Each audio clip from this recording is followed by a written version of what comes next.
আল্লাহ পাকের কোরআন জানিয়েছে ইয়া আইয়ুহাল্লাযীনা আমানু লা তাকুলুর রিবা আদআফাম মুদাআফাতান ওয়াত্তাকুল্লাহা লাআল্লাকুম তুফলিহুন।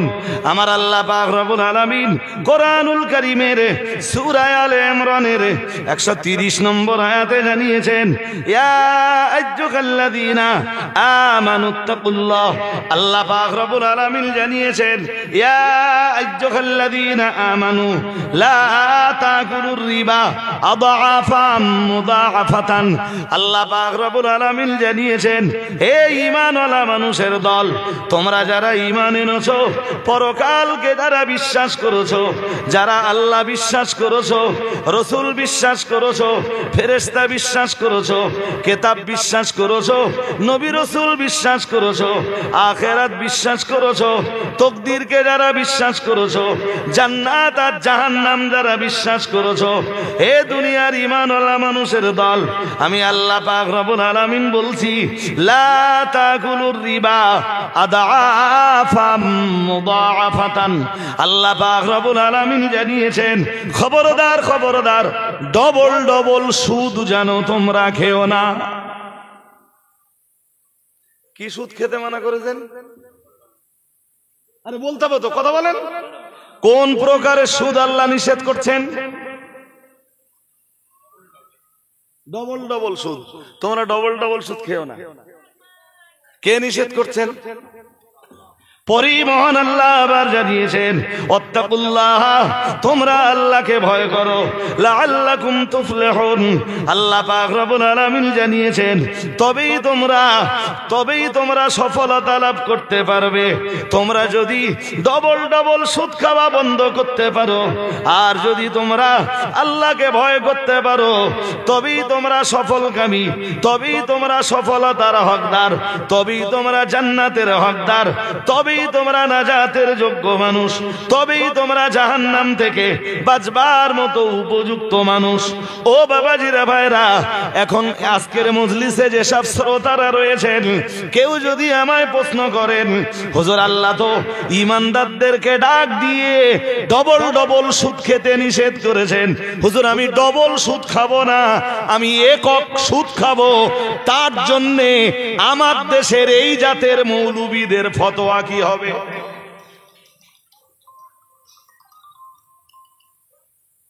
বুঝতে অসুবিধা হচ্ছে?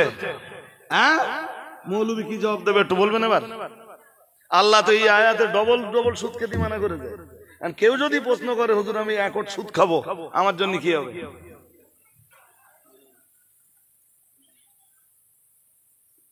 মৌলবী তুমি যে বললে কোরআন ছাড়া কিছু মানবো না, হাদিস ছাড়া কিছু মানবা না, তাহলে এই আয়াতের জবাব তোমার কাছে কি বলো?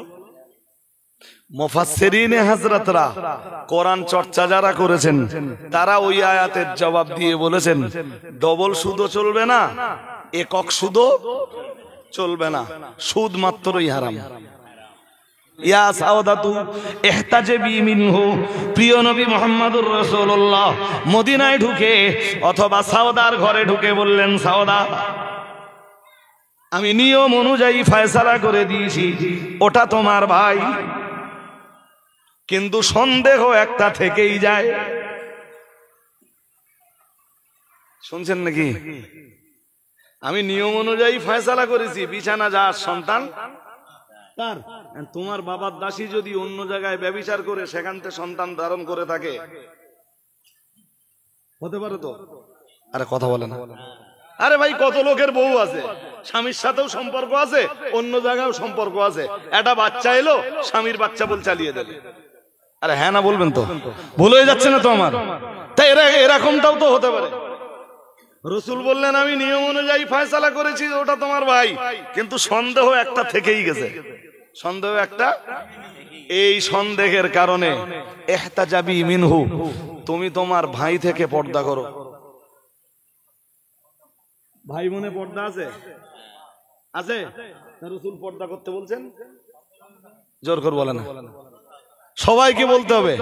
রাসূল পর্দা করতে বলছেন কেন? হ্যাঁ, মৌলবীর আগে জিজ্ঞেস করে দেখবেন যে এই হাদিস পড়েছিস? জুমার নামাজ আমাদের দেশে হবে কি হবে না এ নিয়ে আমাদের মসজিদগুলোতে জুমা জায়েজ কি জায়েজ নয়, কিছুটা সূত্রে আমাদের দেশের মসজিদগুলোতে জুমা জায়েজ, আবার কতিপয় সূত্রে আমাদের দেশের মসজিদগুলোতে জুমা জায়েজ নয়। এখন যে সূত্র ধরে আপনি ভাবছেন যে মানে জুমা নামাজ শুদ্ধ হওয়ার যে শর্তগুলো পাওয়া গেছে, যদি আপনি ধরে নেন যে আপনার জুমা হয়েছে, কিছু শর্ত তো পাওয়া যায়নি, সব শর্ত তো পাওয়া যায়নি, তাহলে যে শর্তগুলো পাওয়া যায়নি তার কারণে এটাও তো হতে পারে যে জুমাটা হয়নি। সন্দেহ আছে না নেই? আরে জোর করে বলুন না। সন্দেহ থাকলে তখন করণীয় কি? হ্যাঁ, জুমা যদি না হয় তাহলে জোহর তোমার উপরে চেপে থাকবে।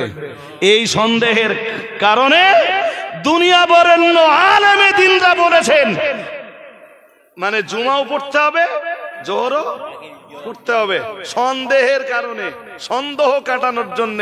যেমন সন্দেহ কাটানোর জন্য রাসূল হযরত সাউদাকে বলেছেন ওখানে যা ফয়সালা দেওয়ার আমি দিয়েছি, কিন্তু সন্দেহ একটা থেকেই গেল, তাই তুমি তোমার ভাই থেকে পর্দা করো। আমি কি বোঝাতে পারছি আপনাদের? যদি কোন মৌলবী হাদিসে আখিরি জোর খুঁজে না পায়, সে মৌলবী হাদিসই পড়িনি, সে মৌলবী। ভাই মুসলিম রহমতুল্লাহ আলাইহে হযরত মুহাম্মদ ইবনে সিরিন থেকে হাদিসটি এনেছেন। কে মুহাম্মদ ইবনে সিরিন? একজন বিখ্যাত তাবেঈ। তাবেঈ কারা? সাহাবীদের শিষ্যরা। রাসূলের শিষ্যরা সাহাবী, আর সাহাবীদের শিষ্যরা বলুন। আমার ওয়াজ শুনতে হলে আপনাদের কথা বলতে হবে, নইলে তো বুঝবেন না। আমি তাবেঈ করব, আপনারা কিচ্ছু তো বুঝবেন না। যদিও তাবেঈ শব্দটার আরো এক্সাক্ট সংজ্ঞা রয়েছে, আমি সে সংজ্ঞা বলে সময় নিচ্ছি না, জাস্ট আপনাদের বুঝিয়ে দিতে যেটুকু বলতে হয় ওইটুকু মোটামুটি বললাম। যে রাসূলের শিষ্য সাহাবী, আর সাহাবীদের শিষ্য বলুন তাবেঈ। তো মুহাম্মদ ইবনে সিরিন নামটা মনে রাখবেন। হযরত মুহাম্মদ ইবনে সিরিন একজন বিখ্যাত তাবেঈ এবং খুব পণ্ডিত মানুষ।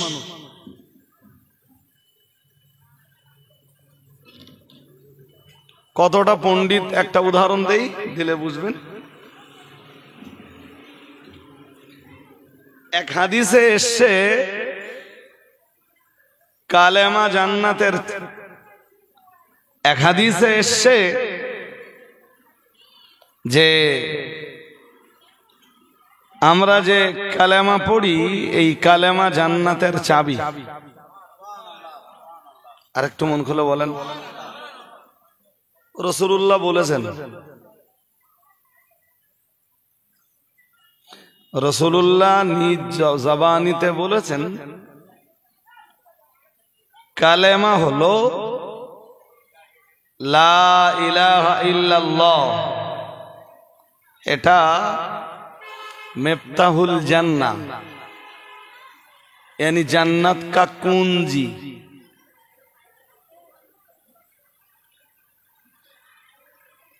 জান্নাতের চাবি।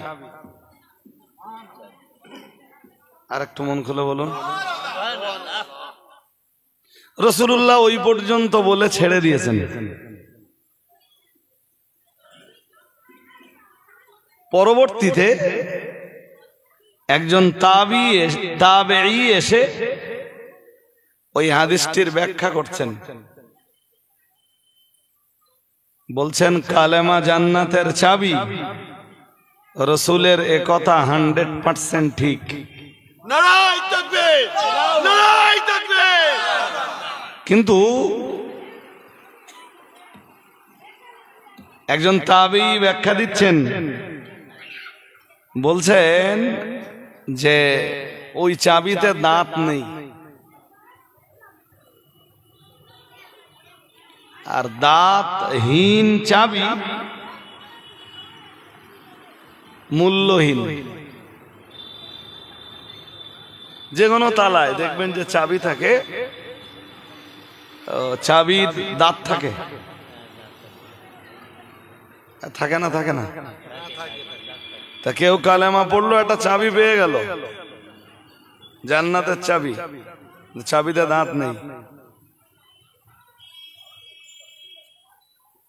একজন তাবী এসে তাবেঈ ব্যাখ্যা দিলেন, বললেন ওই চাবির দাঁত হলো বান্দা বান্দির আমাল। আর একটু মন খুলে বলুন, নামাজ পড়ো, দাঁত বানাও, রোজা রাখো, দাঁত বানাও, টাকা থাকলে যাকাত দাও, চাবিতে দাঁত বানাও। নারায়ে তাকবীর, নারায়ে তাকবীর। টাকা থাকলে হজ করো, সামর্থ্যবান হলে হজ করো, চাবির দাঁত বানাও। বেশি বেশি কালমা পড়ো, চাবির দাঁত বানাও। দরুদ পড়ো, দাঁত বানাও। গান শোনা থেকে দূরে থাকো, চাবিতে দাঁত বানাও। সুদ খাওয়া বন্ধ করো, ওই কালেমা নামের চাবিতে এবারে জান্নাত খুলবার মতো দাঁত তৈরি হবে। সুবহানাল্লাহ। কথা বুঝতে অসুবিধা হয়?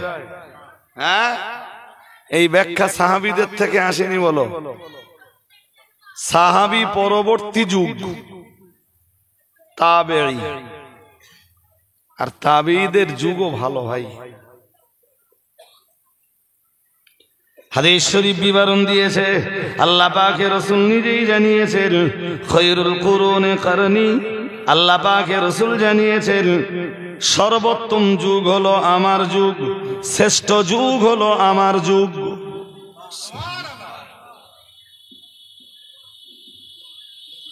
আর এটা যে কোনো লোকে বলবে যে রাসূলের যুগ অপেক্ষা ভালো যুগ কোন কালে ছিলও না, কি কোন কালে হবেও। রাসূলের যুগের চাইতে ভালো যুগ আর হবে?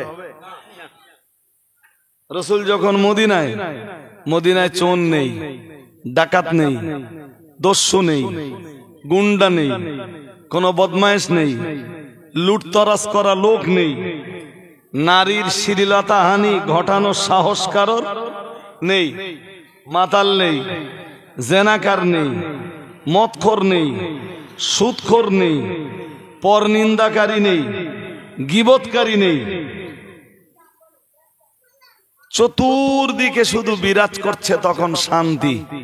মুসলমানদের ভিতরে এত শান্তি বিরাজ করছিল, এত শান্তি বিরাজ করত, মনে হতো যে বেহেশতি শান্তি নেমে এসছে।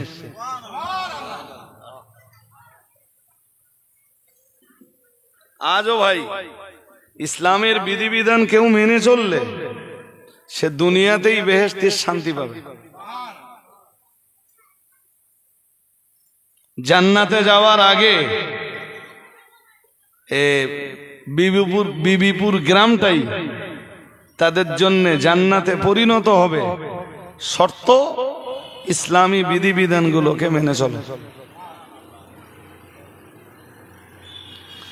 যে কারণে রাসূল জানিয়েছেন খায়রুল কুরুনি কারনি, সবচাইতে ভালো যুগ আমার যুগ। সাহাবারা যেন বললেন, তারপরে রাসূলুল্লাহ আবার বললেন সুম্মাল্লাযীনা ইয়ালুনাহুম, আল্লাহ পাকে নবী বললেন পরবর্তী যুগটাও ভালো। পরবর্তী যুগ মানে সাহাবীদের যুগ। আরে বাবা, রাসূলের পরবর্তী যুগ কি? আল্লাহ পাকে নবী বললেন পরবর্তী যুগটাও ভালো। সাহাবারা যেন আবার বললেন, হুজুর এরপর রাসূলুল্লাহ আবার বললেন, সুম্মাল্লাযীনা ইয়ালুনাহুম, আমার সাহাবীদের পরবর্তী যুগটাও ভালো।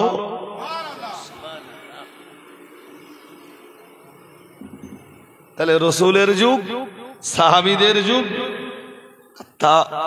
তাবেঈদের যুগ, তিনটেই ভালো। কিন্তু সবচেয়ে ভালো রাসূলের যুগ, তার চেয়ে ভালো, তারপরে ভালো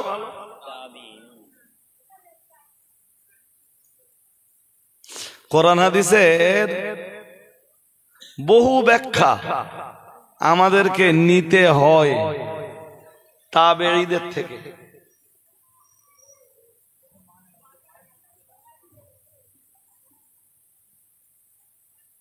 যদি তাবেঈদের ব্যাখ্যা না গ্রহণ করা হয়, এর ফলাফল এইটা দাঁড়াবে যে ইসলামের বহু অংশ অমিট হয়ে যাবে।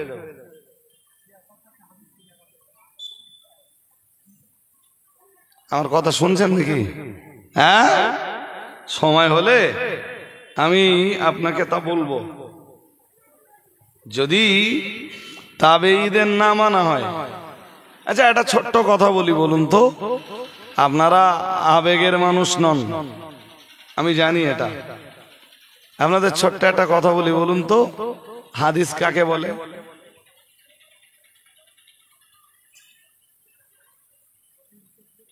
নবীর, বেশ, আপনার কথা ধরে নিলাম, রাসূলের মুখের বাণীকে হাদিস বলে। তাহলে রাসূলের কাজ, এটা কি বলবো?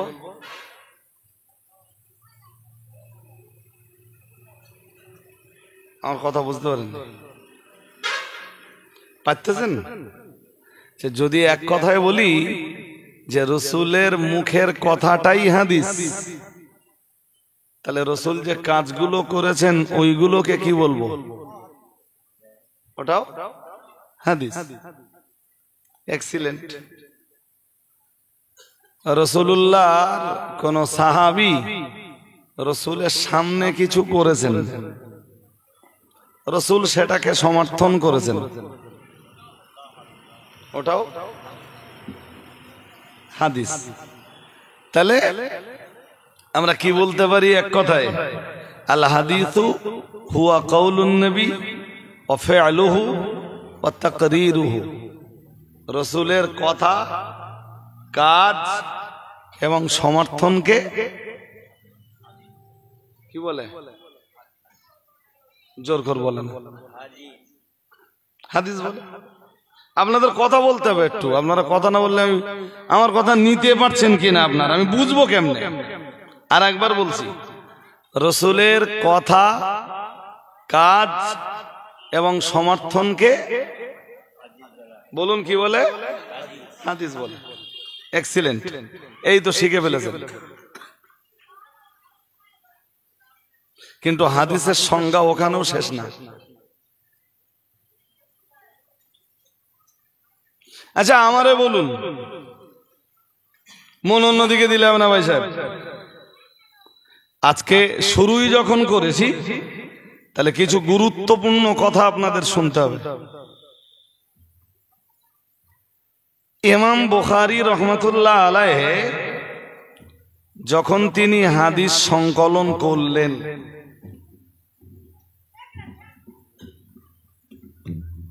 একশো 93 হিজরিতে ইমাম বুখারীর জন্ম, 193। রাসূলের ইন্তেকালের 183 বছর পর। কত? কারণ রাসূল ইন্তেকাল করেছেন 10 হিজরিতে, 11 হিজরির শুরুতে। তাহলে 193 মাইনাস 10 করলে 183 হয়। 183 বছর পর রসুলের ইন্তেকালের ইমাম বুখারী জন্ম নিচ্ছেন রাশিয়ার বোখারায়, সৌদি আরবে না, রিয়াদে না, তয়েফে না, জেদ্দায় না, মক্কায় না, মদিনায় না, কোথায়? রাশিয়ার বোখারা শহরে।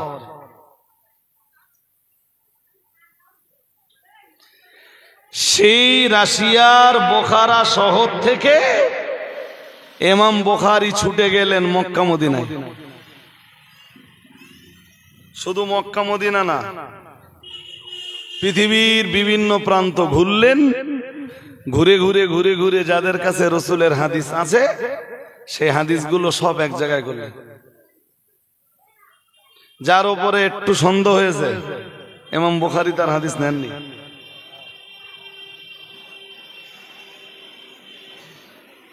জি ভাই, যেটা আমার বলার উদ্দেশ্য সেটা হলো এইভাবে ইমাম বুখারী লক্ষ লক্ষ হাদিস জড়ো করে ফেললেন। এই লক্ষ লক্ষ হাদিসের ভিতর থেকে যে হাদিসগুলো সবচেয়ে বেশি বিশুদ্ধ মনে হয়েছে ইমাম বুখারী ওই হাদিসগুলো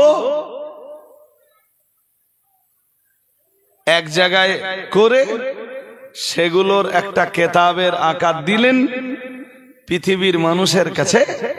সেই কেতাবটাই বুখারী শরীফ নামে পরিচিত।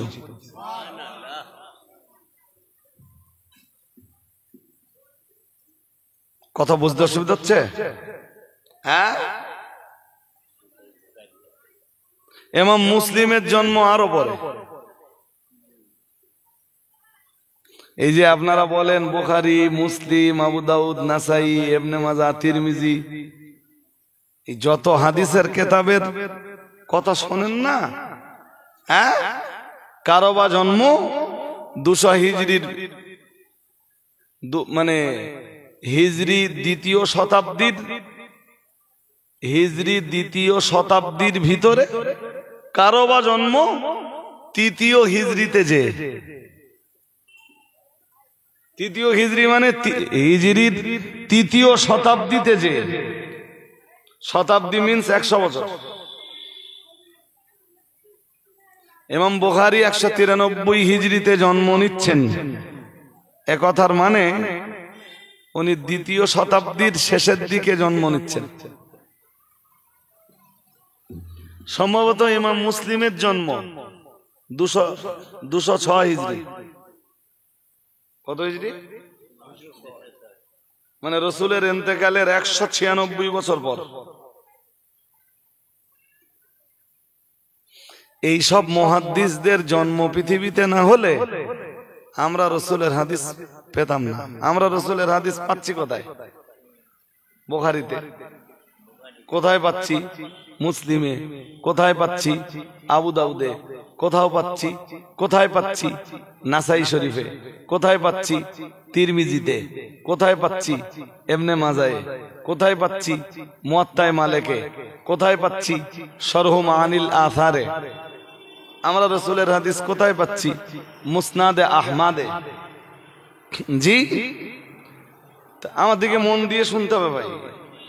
যদি এই সব মুহাদ্দিসদের জন্ম না হতো, তারা যদি হাদিস লিখে না যেতেন, তাহলে পরবর্তী প্রজন্ম আর রসুলের হাদিস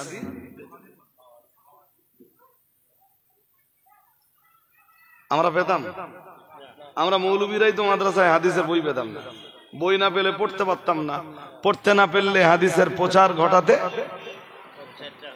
তাহলে এটা তাদের অবদান।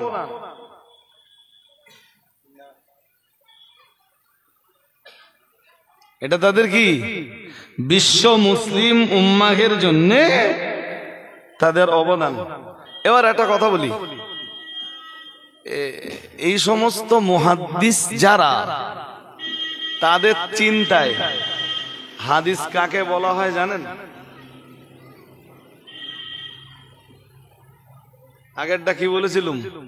রসুলের কথা, রসুলের কাজ, রসুলের সমর্থনকে কি বলে? কিন্তু এই হাদিস যারা সংকলন করেছেন, বিশ্বশ্রেষ্ঠ মুহাদ্দিস যারা, তাদের চিন্তা ভাবনা অনুযায়ী হাদিস কাকে বলে জানেন? জানেন না? আজ আমার কাছে শুনে নেন। আল হাদিসু হুয়া কাউলুন নবী সাল্লাল্লাহু আলাইহি ওয়াসাল্লাম ওয়া ফি'লুহু ওয়া তাকরীরুহু। হাদিস বলা হয় রাসূলের কথা, কাজ এবং সমর্থনকে। সুবহানাল্লাহ। এখনো শেষ হয়নি। ওয়া কাযালিকা ইউতলাকু আলা কাউলি সাহাবী ওয়া তাবেঈ। অনুরূপভাবে সাহাবীদের কথা এবং তাবেঈদের কথাটাকেও হাদিস বলা হয়।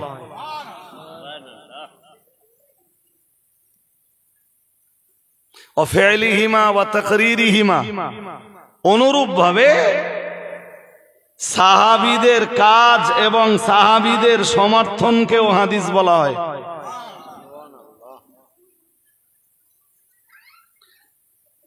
তাহলে হাদিস বলা হয় রসুলের কথা, কাজ, সমর্থনকে, যেমন সাহাবীদের কথা, কাজ, সমর্থন, তাবেঈদের কথা, কাজ এবং সমর্থনকেও হাদিস বলা হয়। এটাই জমহুর মুহাদ্দিসিনের মত। দ্যাটস মিন পৃথিবীর অধিকাংশ মুহাদ্দিসদের মতামত এটা। এন যদি কোন মৌলবী বলে যে আমি তাবেঈদের কথা মানবনি, তাহলে সে তো হাদিস অস্বীকার করল।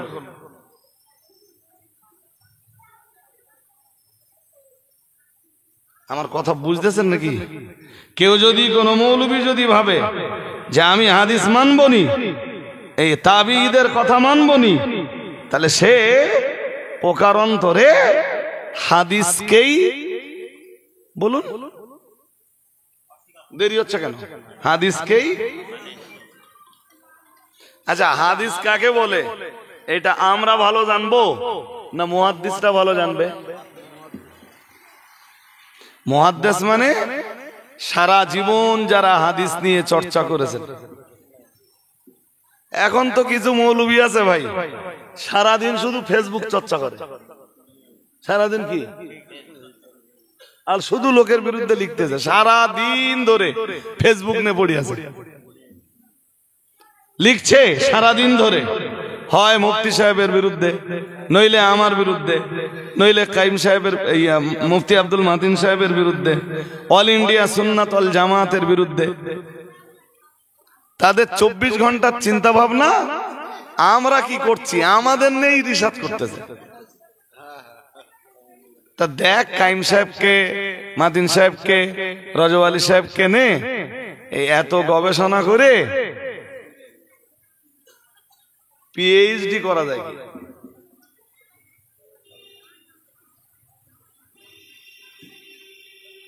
এইভাবে রিসার্চ করে যে ডিগ্রিটা পাওয়া যায় সে ডিগ্রিটার নাম পিএইচডি।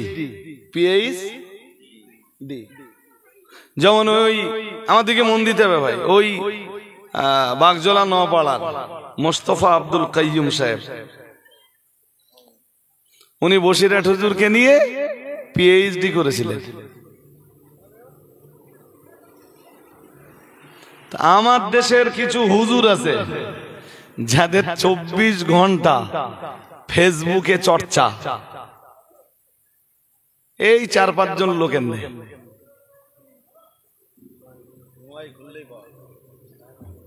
ও অজনসিহাতের মজলিসে দুটো কথা শুনবেন তো, সেখানেও আমাদের কথা বলবে। তা আমি মাঝে মাঝে আল্লাহর কৃতজ্ঞতা করি যে আল্লাহ কিছু না হোক কিছু মানুষ আমাদের নিয়ে চর্চা তো করতেছে, সে ভালোটা না হয় খারাপটা তো করতেছে। আল্লাহ পুজবার ক্ষমতা দান করুন, বলুন আমিন, বলুন না আমিন। আমি এই নিয়ে ভাই কথা বলতে চাচ্ছিলাম না, শুধু বলতেছিলাম মুহাদ্দিস কাদের বলে? যাদের সারা জীবন রক্ত, সারা জীবনটা ধরে যারা শরীরের রক্ত পানি করে দিয়েছেন রসুলের হাদিস নিয়ে, সাহাবীদের কওল আকওয়াল নিয়ে, তাবেঈদের কওল আকওয়াল নিয়ে যারা সারা জীবন দেহের রক্ত পানি করেছেন তাদেরকে বলা হয় মুহাদ্দিস। কথা কি বোঝা গেল? সেই মুহাদ্দিসদের ভাষা যে শুধু রসুলের কথা কাজ হাদিস না, সাহাবীদের কথা কাজ সমর্থন, তাবেঈদের কথা কাজ সমর্থন কেউ কি বলে? হাদিস বলে। ১৫০০ বছর পরের কোন মৌলবী, ১৪০০ বছর পরের কোন মৌলবী যদি, মসজিদের কোন ইমাম যদি বলে না আমি তাবেঈদের কওল নিব না, তাবেঈদের কথা আমি নেব না, আরে ভাই তাবেঈরা গুরু হিসাবে পেয়েছেন সাহাবীদেরকে, ভাগ্যবান না ভাগ্যবান নয়? জোর করে বলেন। তাবেঈরা গুরু হিসাবে পেয়েছেন সাহাবীদেরকে, সাহাবীরা মাস্টার হিসাবে পেয়েছেন রাসূলুল্লাহকে। আর একটু মন খুলে বলুন, হাদিস তাবেঈরা ভালো বুঝবেন না আমরা এসে ভালো বুঝবো?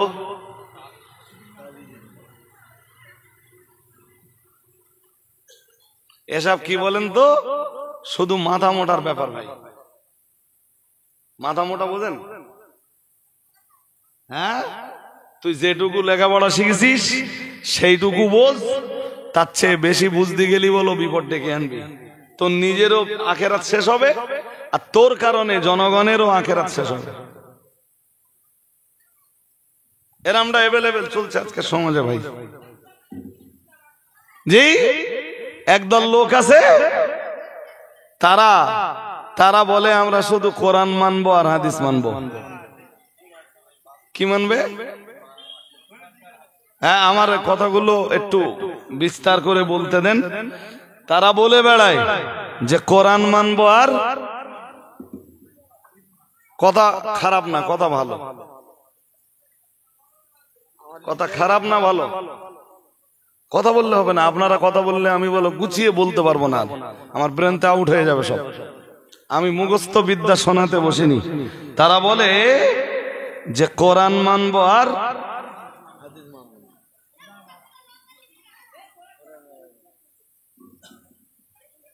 আমার সামনে ডেকে দেবেন। যারা বলে কোরআন মানবো আর হাদিস মানবো আর কিচ্ছু মানবো না, জি, যদি 7 মিনিট কেঁদে না ছাড়তে পারি তা আমি স্টেজে ওটা বন্ধ করে দেবো। নারায়ে তাকবীর, নারায়ে তাকবীর, মুফতি আব্দুল রাজ্জাক সাহেব। জি, দায়িত্ব নিয়ে বলছেন। আর এটাও বলেছি আমি যে ও 7 মেটাতে না পারলি আমি সত্যি স্টেজে ওটা বন্ধ করে দেবো।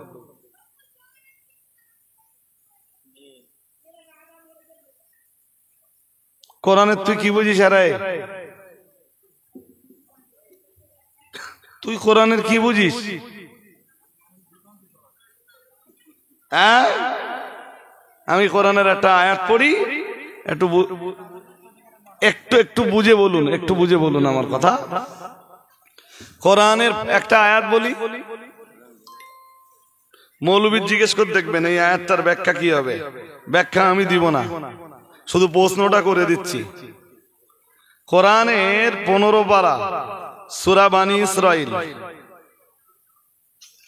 অথবা ওই একই সূরার নাম ইসরা, 15 পারা সূরা ইসরা বা সূরা বানী ইসরাইলের এইটা 31 নম্বর আয়াত। এই আমি খুঁজে বার করেছি, আয়াত নাম্বার 31। মন দিয়ে আয়াতটাকে শুনতে হবে। ওয়ালা তাকতুলু আওলাদাকুম খাশিয়াতা ইমলাকিন, মহান আল্লাহ জানিয়েছেন ওয়ালা তাকতুলু আওলাদাকুম খাশিয়াতা ইমলাকিন। আমার আল্লাহ পাক রব্বুল আলামিন জানিয়েছেন ওয়ালা তাকতুলু আওলাদাকুম, আর তোমরা তোমাদের সন্তানদেরকে হত্যা করতে পারবে না। তোমরা তোমাদের সন্তানদেরকে হত্যা করো না, খাশিয়াতা ইমলাকিন, দারিদ্রতার ভয়ে। কিসের ভয়ে সন্তান হত্যা করো না? এইটা এই পয়েন্টটা বুঝতে হবে। কে নিষেধ করছেন? আল্লাহ। কে নিষেধ করছেন? কোন সূরায়? সূরা বানী ইসরাইল বা সূরা ইসরা, যে কোনো একটা নাম আপনি বলতে পারবেন। কোন আয়াতে? আয়াত নাম্বার 31-এ কি নিষেধ করছেন? সন্তান হত্যা করো না। কিসের ভয়ে? অভাবের ভয়ে। কিসের ভয়ে? দারিদ্রতার ভয়ে। খেতে দিতে পারবা না, ভরণ পোষণ দিতে পারবা না, ঠিকঠাক চিকিৎসা দিতে পারবা না, এই ভয়ে সন্তান হত্যা করো না। নিষেধ কার? জোর করে বলেন। আল্লাহ। ওই পিছনের দিকের এক শ্রোতা, ওদিকে দেখতে হবে না, পিছনের দিকের এক শ্রোতা আমারে যদি জিগায়, হুজুর তা কেউ যদি দারিদ্রতার ভয় ভিন্ন অন্য কোনো কারণে সন্তান হত্যা করে, এটা জায়েজ কিনা? আমি কি উত্তর দেব? আরে বাবা, সন্তান হত্যা নিষেধ কিসের কারণে? আল্লাহ স্বভাবটা কি বলছেন, কারণটা কি বলছেন? তুমি অভাবী হয়ে যাবা, তুমি দরিদ্র হয়ে যাবা, এই ভয়ে সন্তান হত্যা করো না। এখন কোন শ্রোতা যদি বলে, হুজুর আমার অভাবের দারিদ্রতার ভয় নেই, তা আমি এমনি অন্য কারণে সন্তান মারতে পারবো কিনা, ফতোয়া কি হবে?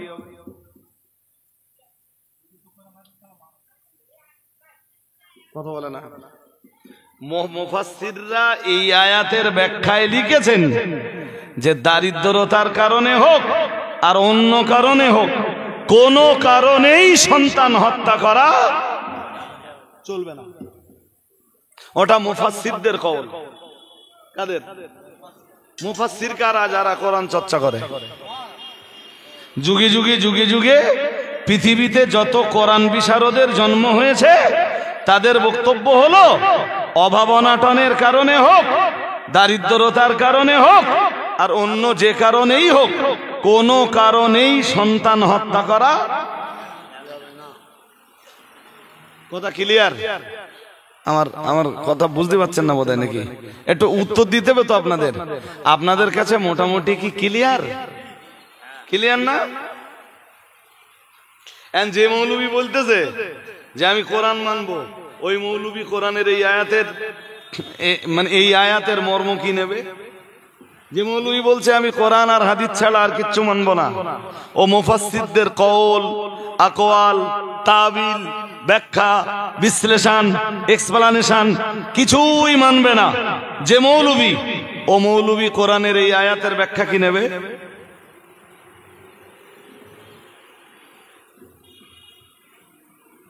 আর একটা আয়াত বলি আপনাদের, আয়াত ধরে ধরে বলে দেই, তাই না? তাহলে আপনাদের সুবিধা হবে। 15 পারা সূরা কাহাফ। কয় পারা বলুন তো? জোর করে বলে না। সবার মনোযোগ দিতে হবে। আমি আজকে কাহিনী শোনাতে বসিনি, চেষ্টা করে দেখছি যে আপনার জ্ঞানের পরিমাণটা যদি একটু বাড়ে। 15 পারা সূরা কাহাফের আয়াত নাম্বার 29। কয় নাম্বার? আচ্ছা, এত মনে থাকবে আপনাদের? 15 পারা সূরা কাহাফের আয়াত নাম্বার 29। এই যে 29, এই আয়াতের একটা জায়গাতে আল্লাহ বলেন, ফামান শাআ ফালইউমিন ওয়া মান শাআ ফালইয়াকফুর। মহান আল্লাহ জানিয়েছেন, যার মন চায় সে ঈমান আনবে, আর যার মন না চায় সে ঈমান আনবে না। কি বললেন? কে বলতেছেন? মৌলবীরা এই কথাটা কেন বলে যে যারা ঈমান না আনবে আল্লাহ তাদের শাস্তি দিবেন? আল্লাহ তো বলেই দিয়েছেন, তোর মন চায় তুই ঈমান আন, তোর মন না চায়। এই আয়াতে আল্লাহ তো বলেই দিয়েছেন। এরপরেও যারা ঈমান না আনবে আল্লাহ তাদের শাস্তি কেন দিবেন? মৌলবীর কাছে এর ব্যাখ্যা কি? যেই মৌলবী বলতেছে আমি কোরআন ছাড়া কিছু মানি না আর হাদিস ছাড়া কিছু মানি না, সেই মৌলবীর কাছে এর ব্যাখ্যা কি?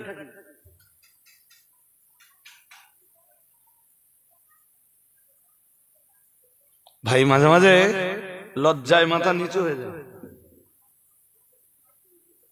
ওর ব্যাখ্যা দিয়েছেন মুহাদ্দিসিনে হযরতরা, ওর ব্যাখ্যা দিয়েছেন মুফাসসিরিনে এজামরা।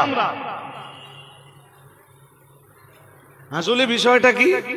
আল্লাহ প্রত্যেককেই জ্ঞান, বুদ্ধি, আকল, বিবেচনা শক্তি প্রত্যেকে দিয়েছেন তো, হ্যাঁ না বলেন? এরপরে হেদায়েতের জন্য কোরআন দিয়েছেন, ওই কোরআন বুঝিয়ে দেওয়ার জন্য আল্লাহ আখিরি নবীকে পাঠিয়েছেন, ঠিক কিনা বলেন? এরপরও বান্দা তুই চাইলে ঈমান আনতেও পারিস, চাইলে তবে ঈমান আনলে আমি জান্নাত দিব, আর ঈমান না আনলে আমি জাহান্নাম দেব। এখন যে মৌলবী বলতেছে আমি কোরআন হাদিস ছাড়া মানি না, মৌলভী সাহেব তুমি এই অংশটার ব্যাখ্যা কি নেবে?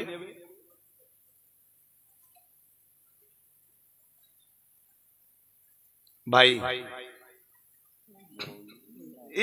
এরা মৌলবী একজন না, বলো এরা মৌলবী আমাদের দেশে প্রচুর আছে ভাই, যারা এইসব কথা সমাজে বলে বলে বেড়ায় আর সমাজে কি বিভ্রান্তি ছড়ায়। জি, আমি আর একটা আয়াত পড়ি, সূরা আলে ইমরান, সূরা আলে ইমরান আয়াত নাম্বার 130। সব কথা মন থাকবে না আপনাদের।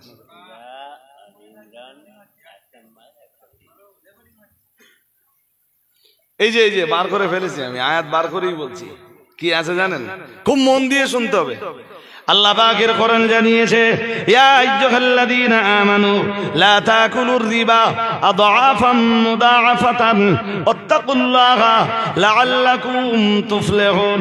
আমার আল্লাহ পাক রব্বুল আলামিন কোরআনুল কারীমের সূরা আলে ইমরানের 130 নম্বর আয়াতে জানিয়েছেন, ইয়া আইয়ুহাল্লাযীনা আমানুত্তাকুল্লাহ। আল্লাহ পাক রব্বুল আলামিন জানিয়েছেন, ইয়া আইয়ুহাল্লাযীনা আমানু লা তাকুলুর রিবা আদআফাম মুদাআফাতান।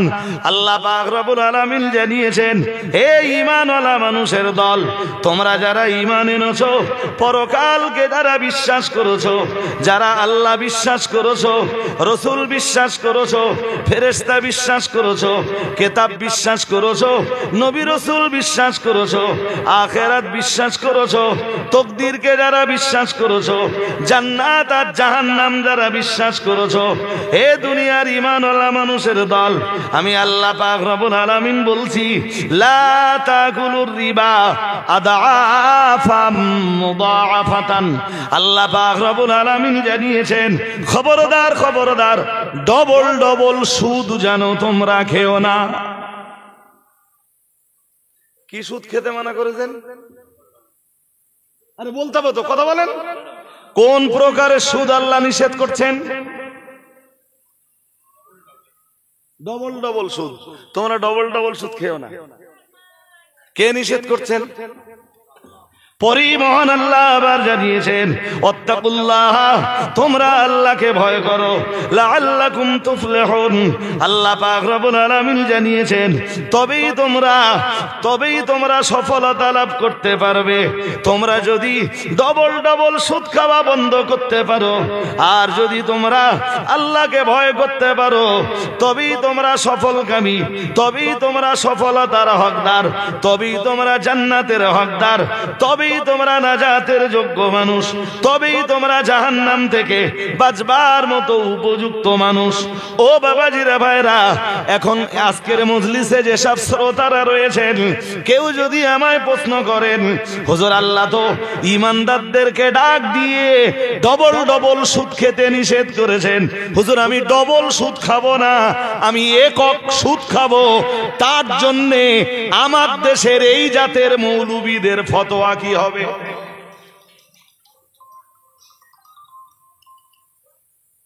বুঝতে অসুবিধা হচ্ছে? হ্যাঁ, মৌলবী কি জবাব দেবে একটু বলবেন এবার?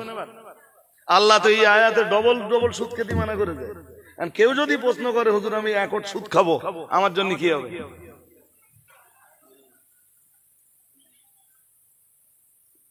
মৌলভী তুমি যে বললে কোরআন ছাড়া কিছু মানবো না, হাদিস ছাড়া কিছু মানবা না, তাহলে এই আয়াতের জবাব তোমার কাছে কি বলো?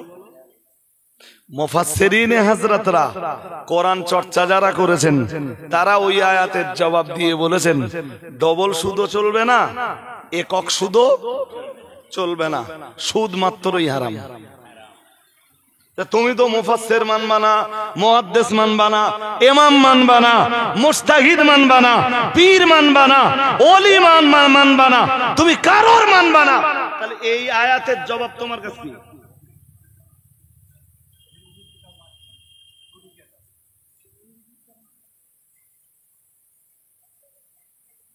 আমার কথা বুঝতে অসুবিধা হচ্ছে নাকি? হ্যাঁ, কেউ আবার উল্টো বুঝতেছেন না তো? প্লিজ কেউ উল্টোটা যেন বোঝেন না, উল্টো বুঝলি আবার সে আমার ঘাড়ে চাপকানি। আর যদি এই এমনি রেকর্ড হচ্ছে, আমি তো অন ক্যামেরায় কথা বলছি না অফ ক্যামেরায়। এসব কথাগুলো কারা বলে জানেন? আমার দেশের আহলে হাদিস বা লামাযাবি বন্ধুরা। আর সেই প্রশ্নগুলোই সেই আগুন ধরেছে আমার দেশের কিছু হুজুর হযরত আর মসজিদের ইমামদের ভিতরে। ভুল বলছি নাকি? এ প্রশ্ন কারা করে বলেন দিন? ওই লামাযাবিদের প্রশ্ন সব। হ্যাঁ, যে লামাযাবিদের প্রশ্নের জবাব দিতে দিতে বসিরহাট পীর সাহেব কেবলা তার দেহের রক্তকে পানি করে ফেলেছিলেন, সেই লামাযাবিদের প্রশ্ন করতেছে আমাদের দেশের কি? তারা অ্যাকচুয়াল জাতে লামাযাবি না, কিন্তু প্রশ্নের ধরন তাদের ঠিক।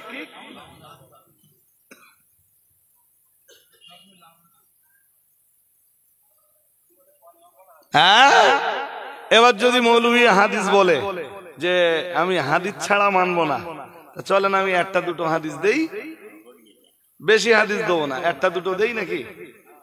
হ্যাঁ না বলে না? হ্যাঁ, বেশি হাদিস দিলে আপনারা ধরে রাখতে পারবেন না। বুখারী শরীফের 148 148 নম্বর হাদিস। কত? আমি বুখারী থেকে একটা হাদিস দিচ্ছি, মৌলভীর সাধ্য থাকে ট্রাই করবে। একটা হাদিস দিচ্ছি, এই যে বার করেছি আমি, আমার তো মোবাইলে অল টাইম রেডি থাকে, অল টাইম। 148 বুখারী শরীফ, সহিহ বুখারী। আকাশের নিচে জমিনের উপরে কোরআনুল কারীমের পরে যে সহিহুল বুখারীর মর্যাদা, ওই বুখারী থেকে হাদিস বলছি। জি, হাদিসটা হযরত আব্দুল্লাহ ইবনে ওমর থেকে বর্ণিত। খুব মন দিয়ে শোনেন, হাদিসটা হযরত আব্দুল্লাহ ইবনে ওমর থেকে বর্ণিত। মানে আর একটু ক্লিয়ার হন, মুসলিম জাহানের দ্বিতীয় খলিফা হযরত ওমর, আর ওমরের এক বেটা, সেই বেটার নাম আব্দুল্লাহ। শুনছেন নাকি? তাহলে একসাথে কি হলো? আব্দুল্লাহ ইবনে, আমার দিকে মন দিতে হবে ভাই, মন, আপনারা খুব ভালো কথা শুনছেন, এত ভালো কথা শুনছেন ভাষায় বলা যাবে না। জি, হযরত ওমরের বেটা আব্দুল্লাহ, ওমরের বেটা আব্দুল্লাহ। আচ্ছা, আর একটু পরিচয় নেন, নিলে আরো ক্লিয়ার হবে নি। রাসূলুল্লাহ সাল্লাল্লাহু আলাইহি ওয়াসাল্লাম হযরত ওমরের এক মেয়েকে বিয়ে করেছিলেন। শুনছেন? ওমরের এক মেয়েকে বিয়ে করেছিলেন, তার নাম কি? হাফসা। নাম কি? ওমরের বেটি হাফসাকে নবী বিয়ে করেছিলেন। আচ্ছা, দুনিয়ার সম্পর্কে তাহলে ওমর রাসূলের কি হয়? শ্বশুর। আর রাসূলুল্লাহ হযরত ওমরের জামাই। এটা পার্থিব সম্পর্ক, জামাই আর শ্বশুর। আর আব্দুল্লাহ ওমরের বেটা,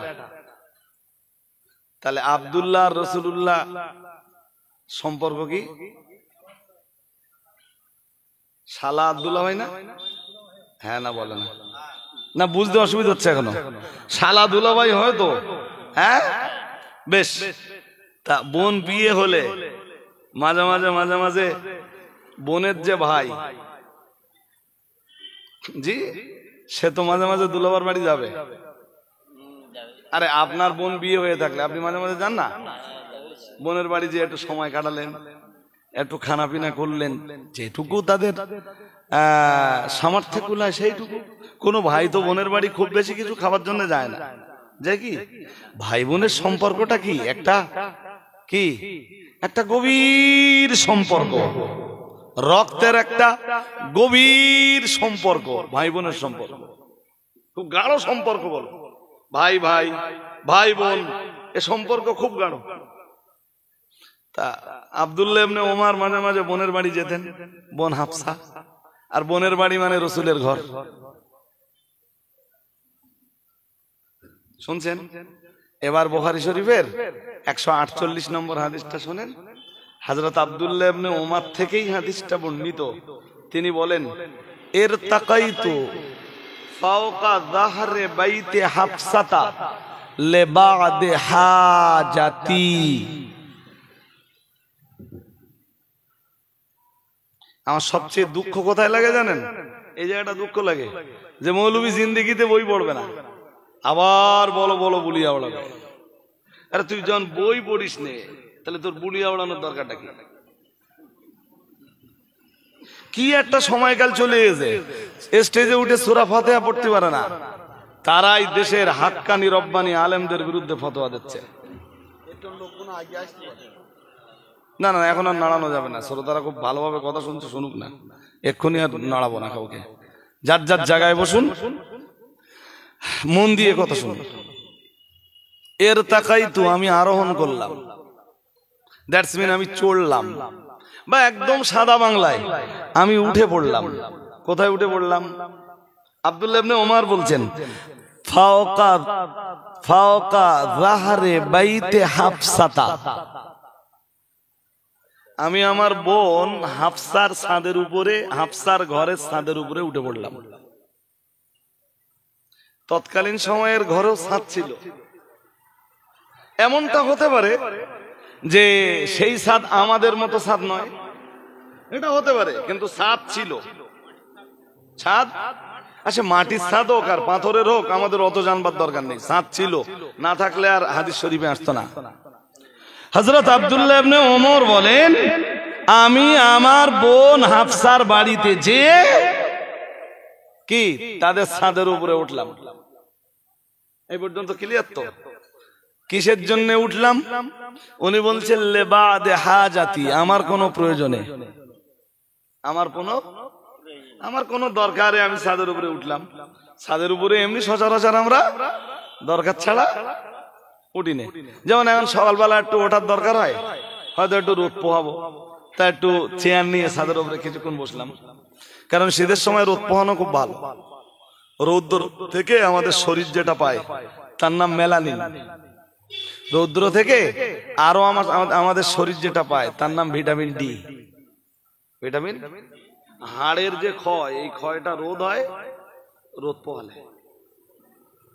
যাক, তো আব্দুল্লাহ ইবনে ওমরও কোনো একটা কারণে, কোনো একটা প্রয়োজনে তিনি হযরত হাফসার ছাদের উপরে উঠেছেন। উনি বলেন, ফারাইতু রাসূলুল্লাহি সাল্লাল্লাহু আলাইহি ওয়াসাল্লাম ইয়াকদি হাজাতাহু মুস্তাদবিরাল কিবলাতি মুস্তাকবিলাশ শাম। আল্লাহ পাকের নবী সাহাবী হযরত আব্দুল্লাহ ইবনে ওমর রাদিয়াল্লাহু তাআলা আনহু বলেন, আমি ছাদের উপরে দাঁড়িয়ে দেখতে পেলাম প্রিয় নবী মুহাম্মদুর রাসূলুল্লাহ সাল্লাল্লাহু আলাইহি ওয়াসাল্লাম ইয়াকদি হাজাতাহু, তিনি তার নিজস্ব প্রয়োজন মিটিয়ে নিচ্ছেন। এখানে নিজস্ব প্রয়োজন বলতে পারে, এখানে নিজস্ব প্রয়োজন বলতে হযরত আব্দুল্লাহ ইবনে ওমর বোঝাচ্ছেন রাসূলুল্লাহ পেশাব পায়খানার কাজ সেরে নিচ্ছেন। আমি ছাদের উপরে দাঁড়িয়ে দেখতে পাচ্ছি হযরত আব্দুল্লাহ ইবনে ওমর বলেন, মুস্তাদবিরাল কিবলা, রাসূলের পিঠটা রয়েছে কিবলার দিকে। সুবহানাল্লাহ। এমন হাদিস বুঝেননি? উনি বলছেন, আমি ছাদের উপরে দাঁড়িয়ে দেখলাম রাসূল প্রয়োজন মেটাচ্ছেন। রসুলের পিঠ কেবলার দিকে। কোন দিক? জোর করে বলে না। কোন দিক? আবার বলে পশ্চিম। আমরা পশ্চিম দিকে ফিরে নামাজ পড়ি না, আমরা নামাজ পড়ি কোন দিকে? হ্যাঁ, এখান থেকে কেবলা পশ্চিম দিকে, এখান থেকে কেবলা পশ্চিম দিকে। আমরা যখন মদিনায় ছিলাম আমরাই নামাজ পড়েছি দক্ষিণ দিকে মুখ করে। সুতরাং কেবলার সাথে পশ্চিমের কোনো সম্পর্ক নেই, বাট আমাদের এখান থেকে কেবলা পশ্চিম দিকে। বলুন তো, পেশাব পায়খানার সময় কেবলার দিকে পিঠ দেওয়া যাবে? জোর করে বলেন। এই তো হাদিসে আছে, আব্দুল্লাহ ইবনে ওমর হাদিসের বর্ণনাকারী, তিনি রসুলকে দেখছেন, রসুলের পিঠ কেবলার দিকে। আমার দেশের যেসব মৌলবীরা বলে কোরআন হাদিস ছাড়া আর কিছু মানবো না, মৌলবীর কাছে এই হাদিসের জবাব কি?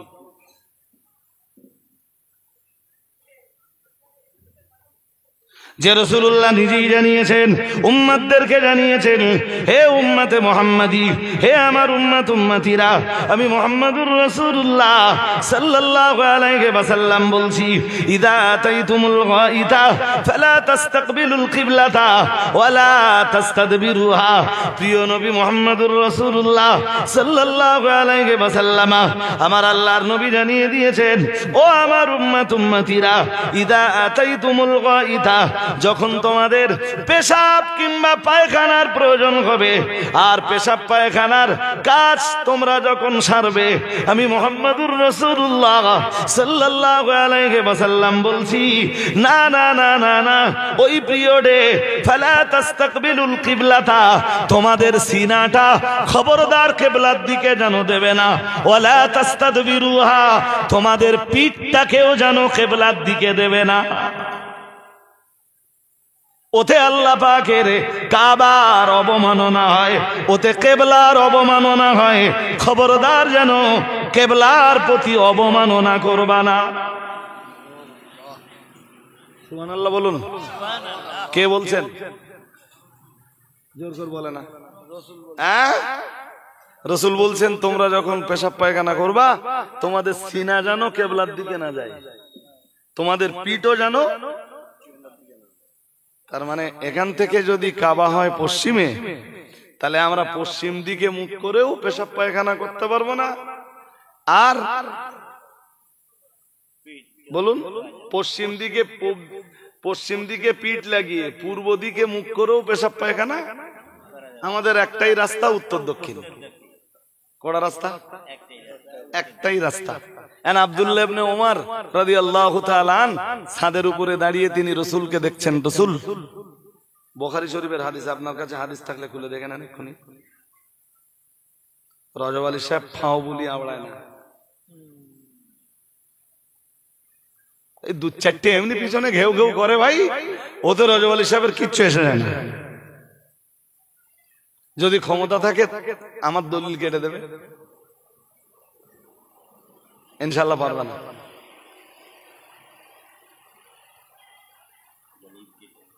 আব্দুল্লাহ ইবনে ওমর ছাদের উপর দাঁড়িয়ে দেখছেন রাসূলের পিঠ কোন দিকে। হ্যাঁ, যেসব মৌলবীরা, আমাদের দেশের মৌলবীরা বলে কোরআন আর হাদিস ছাড়া কিছু, তাই বুখারী শরীফের 148 নম্বর হাদিসের জবাবে সেসব মৌলবী কি বলবে?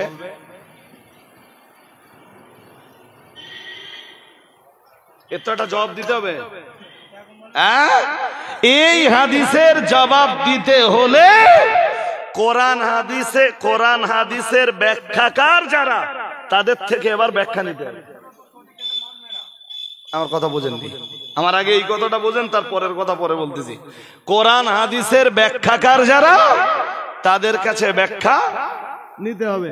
যেমন বুখারী শরীফের ব্যাখ্যা করেছেন আল্লামা ইবনে হাজার আসকালানি 18 খণ্ডে। কত খণ্ডে? বুখারী শরীফ একটা বা দুটো কিতাব, যদি জিলদে আওয়াল জিলদে সানি ধরা হয়, দুটো বই। তো এই দুটো বইয়ের ব্যাখ্যা লিখছেন আল্লামা ইবনে হাজার আসকালানি আশ-শাফিঈ রাহিমাহুল্লাহু তাআলা আনহু 18টা খণ্ডে। সুবহানাল্লাহ বলেন। আর একটু মন খুলে জানতেন না হ্যাঁ? তা আমাদের দরকার কি? বুখারীর হাদিসের ব্যাখ্যা নিতে গেলে তাদের অনুসরণ করা। কিন্তু আমার দেশের কিছু মৌলবি, কিছু কপাল পড়া ইমাম, তারা বলতেছে যে কোরআন হাদিস ছাড়া আর কিছু মানব না। তার মানে ইবনে হাজার আসকালানি যিনি বুখারীর ব্যাখ্যা লিখেছেন তাকেও মানা যাবে না, যারা কোরআনের তাফসীর লিখেছেন তাদেরও মানা যাবে না। তা তুমি ইবনে হাজার আসকালানিকে মানবা না? জি, বুখারী শরীফের আরেক ব্যাখ্যা গ্রন্থ লিখেছেন হযরত আল্লামা বদরউদ্দিন আইনি আল হানাফি 25 খণ্ডে। সুবহানাল্লাহ বলেন না? কয় খণ্ড? তাহলে বুখারী শরীফ ছিল একটা বা দুটো খণ্ড, আর ওই 2 খণ্ড বুখারীর ব্যাখ্যা লিখছেন 25 খণ্ডে। তাদের জ্ঞান কম। হ্যাঁ, এই যুগে এসে কিছু মৌলবি বলতে তার গাও মানব না। যে লোকটা 25 খণ্ডে বুখারীর ব্যাখ্যা লিখতে পারে, তুমি যদি তারে না মানো, আমি কি চুলগুনিতে তোমার মানতে যাব? হ্যাঁ না বলবেন তো? তোমার মতো কপাল পোড়া ইমামের আমি কেন মানতে যাব?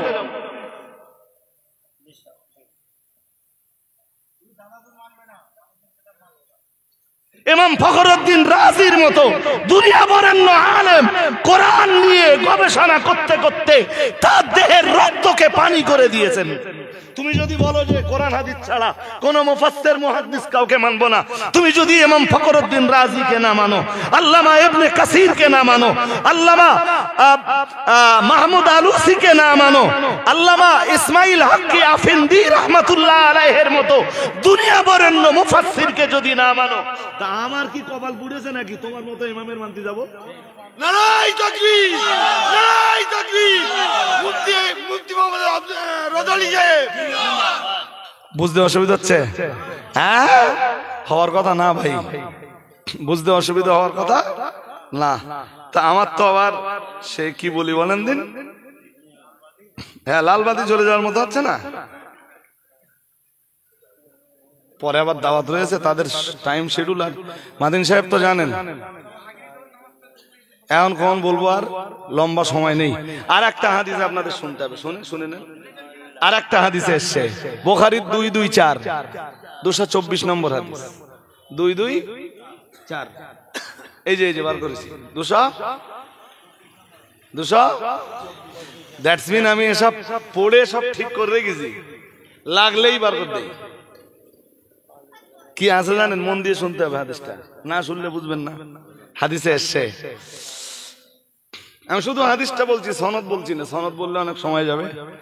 عن حذيفة رضي الله تعالى عنه قال أتى النبي صلى الله عليه وسلم سباطة قوم فبال قائما ثم دعا بماء فجئته بماء فتوضأ। হযরত হুযায়ফা এই হাদিসের বর্ণনাকারী, শুনছেন নাকি? কোন সাহাবী? হুযায়ফা। কোন সাহাবী?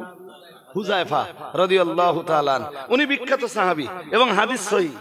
হাদিস এই এখানে লেখা আছে, একদম উপরে লেখা আছে সহিহ। কি হাদিস বলুন? সহিহ। হযরত হুযায়ফা রাদিয়াল্লাহু তাআলা আনহু বলেন, আতান নবী সাল্লাল্লাহু আলাইহি ওয়াসাল্লাম সুবাতাতা কওমিন, আল্লাহ পাকের নবী কোন একদিন কোন এক সম্প্রদায়ের আবর্জনাপূর্ণ স্থলে এলেন। আর আল্লাহ পাকের নবী ওই সম্প্রদায়ের আবর্জনা স্থলে এসে ফাবালা কাইমান, রাসূলুল্লাহ সেখানে দাঁড়িয়ে পেশাব করলেন।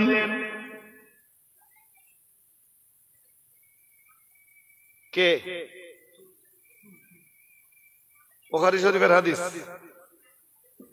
যেসব মৌলবীরা বলতেছে যে কোরআন আর হাদিস ছাড়া আর কিছু মানবো না, সেই সব মৌলবীদের কাছে এই জাতীয় হাদিসগুলোর ব্যাখ্যা কি? তুমি যে বললে কোন মুহাদ্দিস, কোন মুফাসসির, কোন হুজুর হযরত বলে বসিরহাট পীর সাহেব কেবলা বলে চটি কিতাব মানি না, চটি কিতাব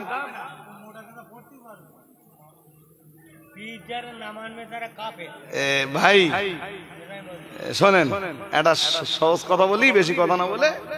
বিষয়টা হলো, তুই এই সাইডে সামনে না। জি, বসিরহাট পীর সাহেব কেবলা যা কেতাব লিখেছেন, তুমি একটা কাজ করো, তুমি বড় বড় কেতাব পড়ে এসো, আর আমরা আমাদের জামেয়ার নিচের দিককার একটা ছেলেরে এরাম চোট, আমরা বসলি তো মান সম্মান যাবেনি, আমরা বসলে কি, হ্যাঁ আমরা আমাদের জামেয়া রহমানিয়ার নিচের দিকের একটা ছেলে পেটকে দোমানে চটি কেতাব দে। তুমি একটু ট্রাই করে দেখো যে জামেয়ার নিচের দিককার একটা ছেলের সঙ্গে তার হাতে চটি কেতাব থাকবে, তুমি তোমার হাতে বড় বড় কেতাব থাকবে, তুমি ওর সাথে পারো কি? একদিন হয়ে যাক। আমার প্রস্তাব কি খারাপ? হ্যাঁ না কিছু বলে না। হ্যাঁ, কাইম সাহেবের কাছে গল্প শুনে দেখবেন, কাইম সাহেব বলে যে অনেক বড় বড় হুজুর দেখেছি, অনেক অনেক বড় বড় কেতাব নিয়েছে, আর আমি বসিরহাট হুজুরের কেতাব নিয়ে ভাঁজ করতে গেছি।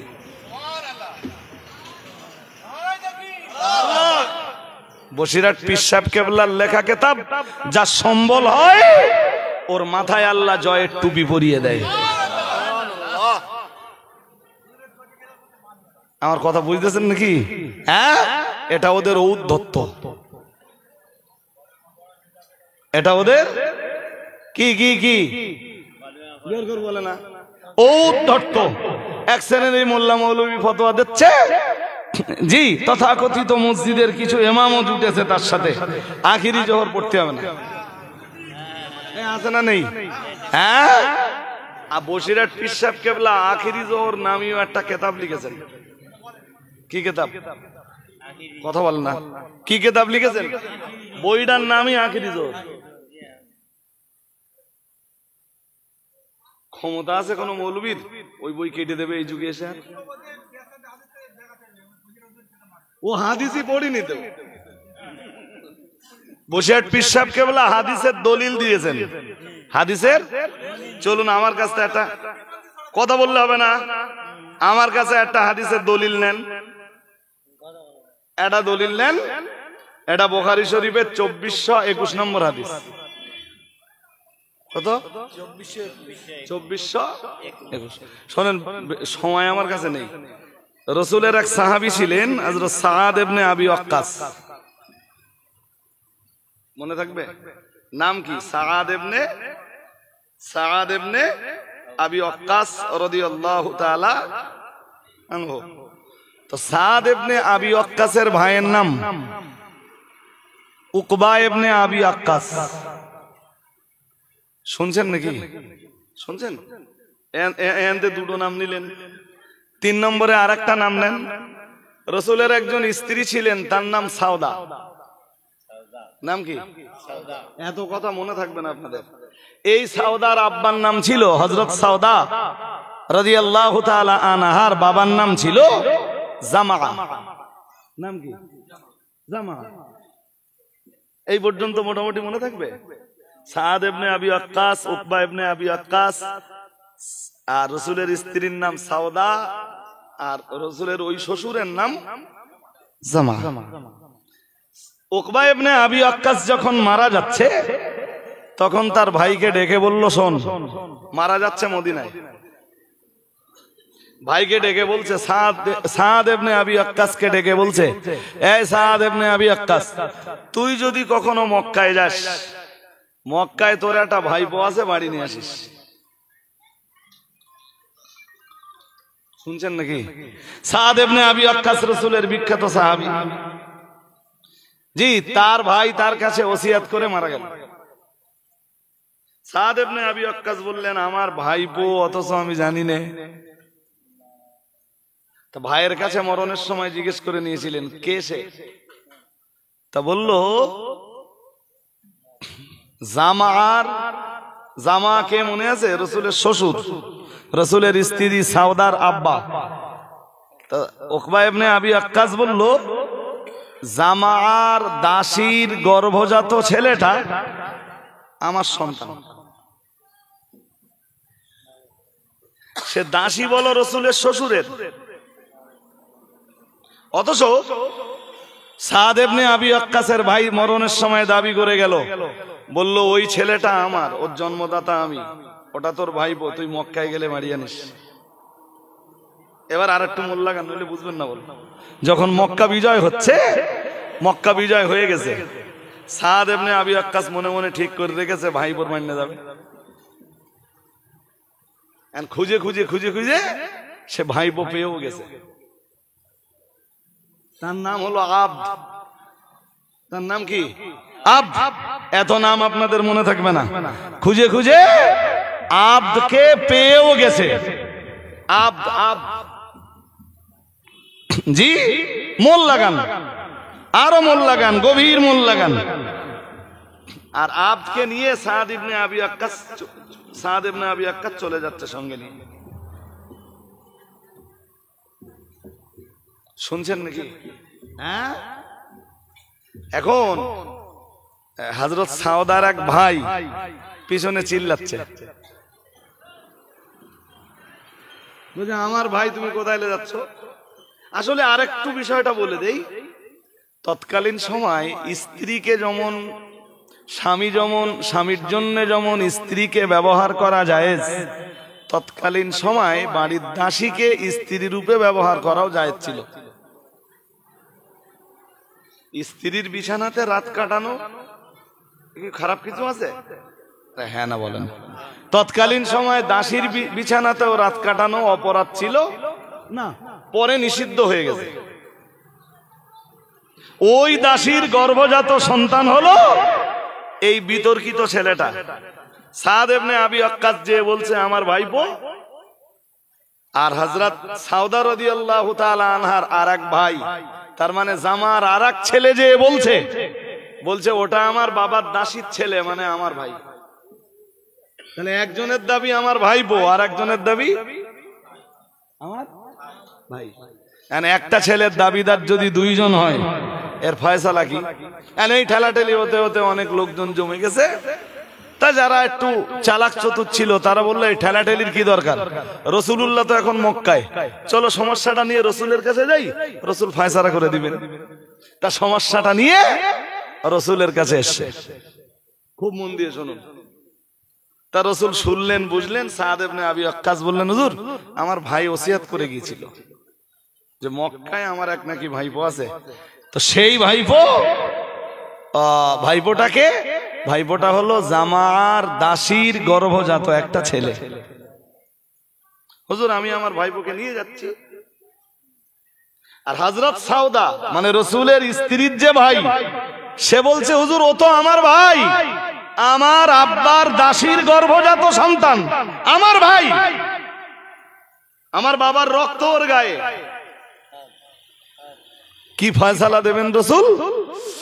তা রাসূল শোনা বোঝার পরে বললেন, ফয়সালা শোনেন কি চ্যাম্পিয়ন। নবীজি বললেন আল ওয়ালাদু লিল ফিরাশ। বুখারীর হাদিস বলছি, বলো। নবীজি বললেন বিছানা যার সন্তান তার। কি বললেন? বিছানা যার সন্তান। তখন তো ডিএনএ টেস্টের ব্যবস্থা ছিল না, ছিল? হ্যাঁ, বিছানা যার, জোরে বলুন, সন্তান তার। আর এটাই শরীয়তের মূল থিওরি। এখন জি রাসূলের শ্বশুর তথা জামা, তার বাড়ির দাসী, জি জামার বিছানাতেই অবস্থান করেছে। রাসূলের ফয়সালা অনুযায়ী ও সন্তান জামার। সন্তান কার? রাসূল বললেন ওয়ালিল আহিরি আল হাজার। নবীজি পরেই বললেন ব্যভিচারীর জন্য পাথর। তোমার ভাই বেঁচে থাকলে তোমার ভাইকে পাথর মেরে ফেলবার অনুমতি দিতাম। বিষয়টা খুব সহজ বিষয় না ভাই।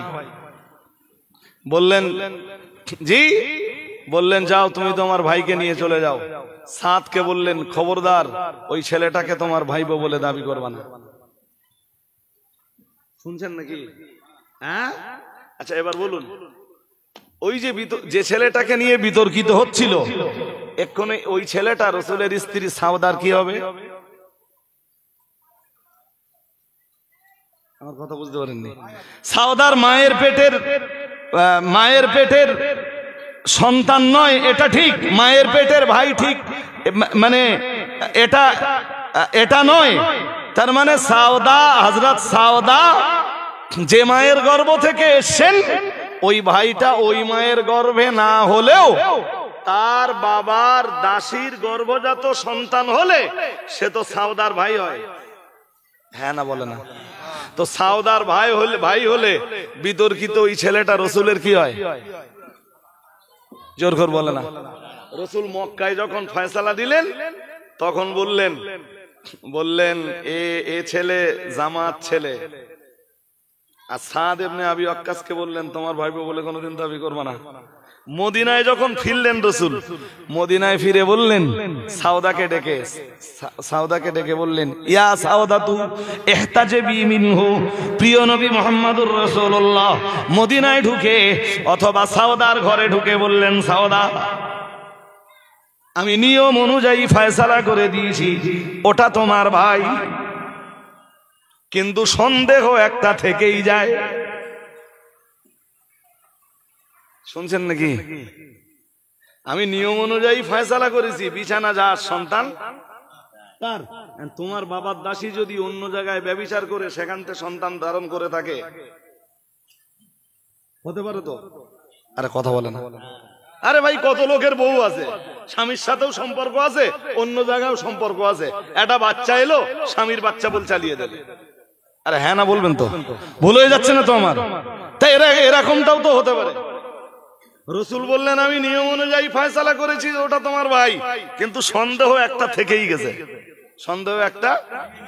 এই সন্দেহের কারণে ইহতাজাবি মিনহু, তুমি তোমার ভাই থেকে পর্দা করো।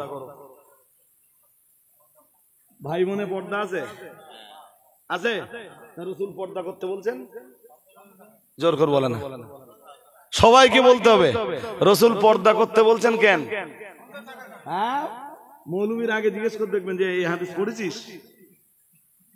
জুমার নামাজ আমাদের দেশে হবে কি হবে না এ নিয়ে আমাদের মসজিদগুলোতে জুমা জায়েজ কি জায়েজ নয়, কিছুটা সূত্রে আমাদের দেশের মসজিদগুলোতে জুমা জায়েজ, আবার কতিপয় সূত্রে আমাদের দেশের মসজিদগুলোতে জুমা জায়েজ নয়। এখন যে সূত্র ধরে আপনি ভাবছেন যে মানে জুমা নামাজ শুদ্ধ হওয়ার যে শর্তগুলো পাওয়া গেছে, যদি আপনি ধরে নেন যে আপনার জুমা হয়েছে, কিছু শর্ত তো পাওয়া যায়নি, সব শর্ত তো পাওয়া যায়নি, তাহলে যে শর্তগুলো পাওয়া যায়নি তার কারণে এটাও তো হতে পারে যে জুমাটা হয়নি। সন্দেহ আছে না নেই?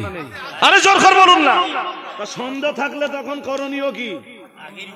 হ্যাঁ, জুমা যদি না হয় তাহলে জোহর তোমার উপরে চেপে থাকবে। এই সন্দেহের কারণে দুনিয়া বরেণ্য আলেমে দ্বীনরা বলেছেন মানে জুমাও পড়তে হবে, জোহরও পড়তে হবে। সন্দেহের কারণে, সন্দেহ কাটানোর জন্য, যেমন সন্দেহ কাটানোর জন্য রসুল হযরত সাউদাকে বলেছেন ওখানে যা ফয়সালা দেওয়ার আমি দিয়েছি, কিন্তু সন্দেহ একটা থেকেই গেল, তাই তুমি তোমার ভাই থেকে পর্দা করো। আমি কি বোঝাতে পারছি আপনাদের? যদি কোন মৌলবী হাদিসে আখিরি জোর খুঁজে না পায়, সে মৌলবী হাদিসই পড়িনি, সে মৌলবী ভাই মহিত সাহেব হুজুর, আব্দুল মহিত সাহেব হুজুর এসে বসে আছেন, আর আমারও বেয়াদবি হয়ে যাচ্ছে, আমারও তাড়া আছে না, একদম না, আর কথা বলা যাবে না মোটেই। 11টা ক্রস করেছে, 11টা 13 হয়ে গেছে জানেন, 11:30টায় পরের স্টেজ আমার। এই পত্রিকাগুলো খাদিজা মাদ্রাসা, উঠলে হবে না দোস্ত, এই যে রাজু আলী সাহেব ছেড়ে দিলেই তোমরা উঠে চলে যাবে, এই নিয়ম কিন্তু মোটেই ভালো না। যদি নিতান্ত তোমাদের উঠতেই হয় যে আর থাকবো না, আমি নেমে যাবার অন্তত 5 মিনিট বাদে, তাই আস্তে আস্তে উঠে যদি উজু ইস্তেঞ্জা এটা সেটা দরকার থাকে ওগুলো সেরে আবার এসে মজলিসে বসে পড়ো। খিচুড়ি খাবে কে তোমরা চলে গেলে? বোঝো না? এই পত্রিকাগুলো খাদিজার বাৎসরিক পত্রিকা ভাই, এইগুলো বিক্রি করে যা পয়সা হয় সেই এইগুলো ছাপতে তো একটা খরচ হয়, আর ছাপার বাইরে যে পয়সাটা লাভ হয় ওই লভ্যাংশটা খাদিজার থেকে যায়।